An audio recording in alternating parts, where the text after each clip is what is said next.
And behind the song, Still Waiting at the Door. For those of you who've been asking who wrote the song and who was it really for, I wrote it. And I wrote it for my son. I didn't expect so many people would relate. I never thought it would reach hearts the way it did. But maybe that's the thing. When you're holding on to love that never left, people feel that. This is my story. I wrote Still Waiting at the Door during one of the hardest moments in my life. It wasn't meant to be a big song or something to go viral. It was just my way of reaching out to my son. He's all grown up now. He's finished school. He has his own world. But he left without a word. And I didn't know how to ask why or how to bring him back. So I wrote this song, hoping he'd hear it. Hoping he'd feel that I'm still here, still waiting.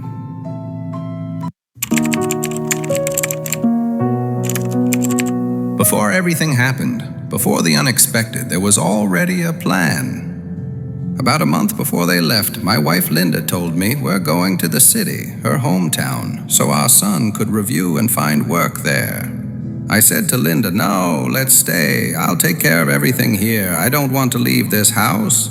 I worked hard for this. Let's only move when everything's ready. But Linda didn't believe me anymore. She still went ahead with her plan. Then one night, I came home and they were gone. The house was silent. They had already left. I thought maybe they just went ahead. So I stayed behind a little longer, hoping they'd come back. I waited for months. Nothing. I finally decided to follow them. I went to Linda's hometown. But when I got there, they weren't there either. I asked around. I talked to people who knew her. And they told me, Linda never came back. 2 months passed since I asked around in Linda's hometown. I left my phone number with a man named George, just in case. Then one night, he called me. He said he heard something from Linda's own family. They told him she never came back home because she never meant to. They said she's with someone else now, living with a new man, starting a new life. And suddenly, everything made sense. The lies, the silence, the goodbye that wasn't real. I gave her everything I had. I was ready to build a life with her again. I waited. I believed her. But she had already moved on. She just didn't have the courage to tell me. Now I don't even care why she left anymore. I don't care who she's with. The only thing I keep thinking about, the only face I see when I close my eyes, is Ernie. My son, a man now. Where is he now? Does he even remember me? That's all I care about. That's all that's left.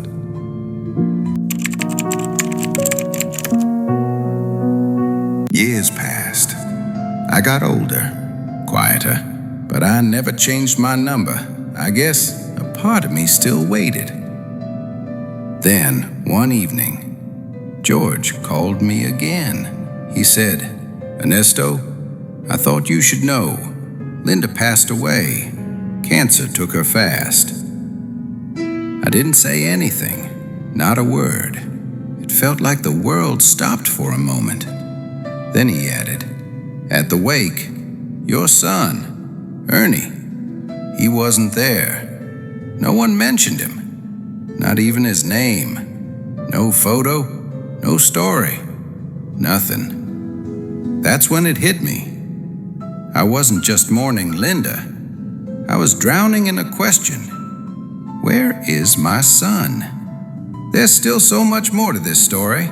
But before I leave this stage, there's one song I want to dedicate to my son.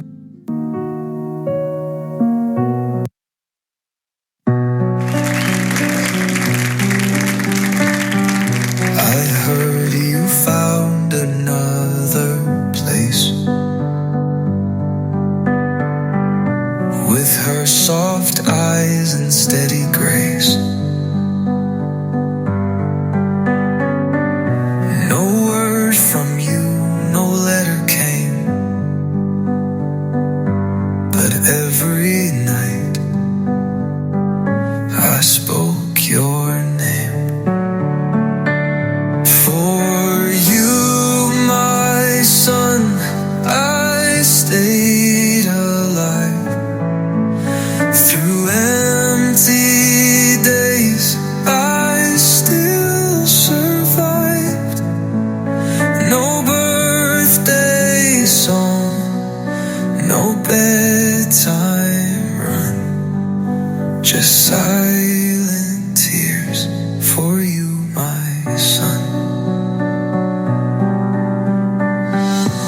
said to